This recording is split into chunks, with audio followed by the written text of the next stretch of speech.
राधे राधे। आज मैं आपको एकादशी की व्रत कथा सुनाती हूँ। तो चलिए शुरुआत करते हैं। राधे राधे। एक दिन युधिष्ठिर कहने लगे कि हे प्रभु, भाद्रपद शुक्ल एकादशी का क्या नाम है? इसकी विधि और इसका महिमा कृपा करके हमें बताइए। तब भगवान विष्णु कृष्ण जी ने कहा कि सभी पापों का नाश करने वाली उत्तम वापन एकादशी की महिमा में तुमसे कहता हूँ। तुम इसे ध्यान पूर्वक सुनो। पधा परिवर्तनी एकादशी जयंती एकादशी भी कहलाती है। इसका यज्ञ करने से वाजपेय यज्ञ का फल मिलता है। पापियों के पाप नाश करने के लिए इसे बढ़कर कोई भी उपाय नहीं है। जो मनुष्य एकादशी व्रत के दिन मेरी वामन रूप की पूजा करता है, उसे तीनों लोक पूजा होते हैं। अतः मोक्ष की इच्छा करने वाले मनुष्य इस व्रत को जरूर करें।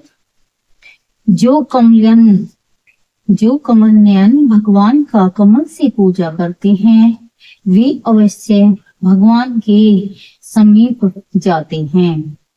जिसने भाद्रपद शुक्ल एकादशी को उपवास और पूजा किया, उसने ब्रह्मा विष्णु सहित तीनों लोगों का पूजन किया। अतः श्रीवासर अर्थात एकादशी व्रत कथा अवश्य करना चाहिए। इस दिन भगवान श्री हरि करवट लेते हैं, इसलिए इसको परिवर्तनी एकादशी भी कहा जाता है। मुरलीधर के वचनों को सुनकर युधिष्ठिर बोले कि भगवान, मुझे अग्नि अति संदेह हो रहा है कि आप किस प्रकार सोते और करवट लेते हैं तथा किस तरह राजा बलि को बांधा और वापन रूप रखकर क्या क्या लीलाएं की, चातुर्मास के व्रत की क्या विधि है तथा आपके समन करने पर मनुष्य का क्या कर्तव्य है, इसे आप मुझसे विस्तार से बताइए। तब श्री कृष्ण ने कहा कि हे राजन, अब आप सब पापों को नष्ट करने वाली कथा का श्रवण करें। त्रेता युद्ध में बलि नामक एक दैत्य था। वह मेरा परम भक्त था। विधि प्रकार के वेद सूक्तों से मेरा पूजन किया करता था और नित्य ही ब्राह्मणों का तथा यज्ञ के आयोजन करता था। लेकिन नित्य ही ब्राह्मणों का पूजन तथा यज्ञ के आयोजन किया करता था, लेकिन द्वेष के कारण उसने इंद्रलोक तथा सभी देवताओं को जीत लिया। अब मैं आपको कथा का दूसरा भाग सुनाती हूँ।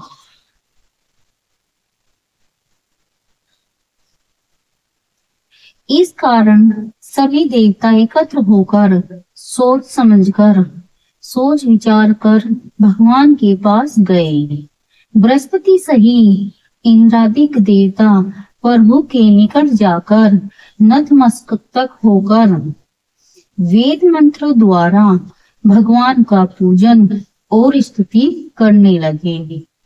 अतः वापन रूप धारण करके पांचवा अवतार लिया और फिर अत्यंत तेजस्वी रूप से राजा बलि को जीत लिया।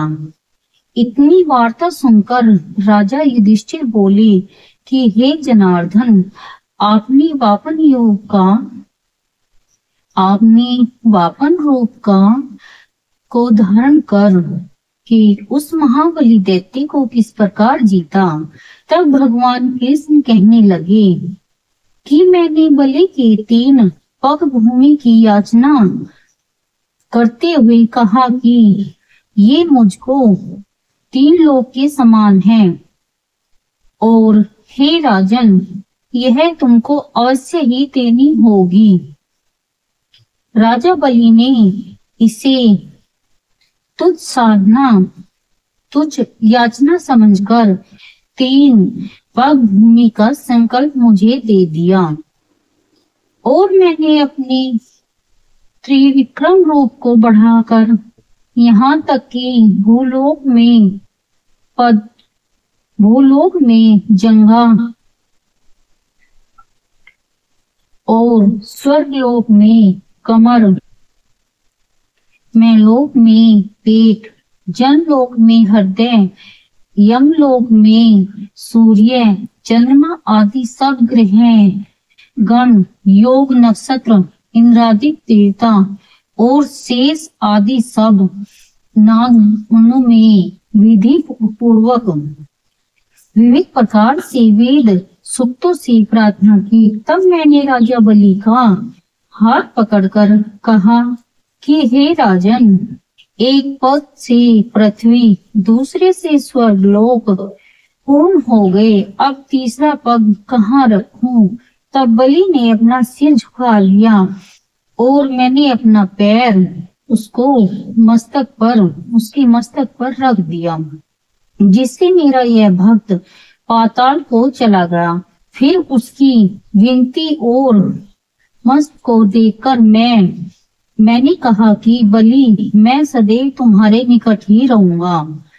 विरोचन पुत्र बलि से कहने पर भाद्रपद शुक्ल एकादशी के दिन बलि के आश्रम पर मेरी मूर्ति स्थापित हुई। इस प्रकार दूसरी अक्षीर सागर में शेषनाग के पृष्ठ पर हुई।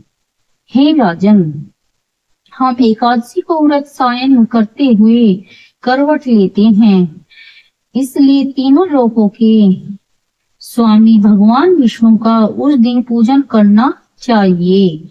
इस दिन तांबा, चांदी, चावल, दही का दान उचित होता है। इसके साथ ही रात्रि को जागरण अवश्य करना चाहिए। जो विधि पूर्वक इस एकादशी का व्रत करते हैं वे सब पापों से मुक्त होकर स्वर्ग में जाकर चंद्रमा के समान प्रकाशित होते हैं और यज्ञ पाते हैं। जो साधक इस प्रकार कथा को पढ़ते हैं या सुनते हैं उनको अश्वमेध यज्ञ का फल प्राप्त होता है और श्री हरि कृपा सदैव प्राप्त होती है। तो इसलिए हमको एकादशी की व्रत करना चाहिए और कथा भी सुननी और सुनानी चाहिए। तो आपको कैसा लगा दोस्तों आज मेरी एकादशी की व्रत कथा? प्लीज कमेंट में बताइए।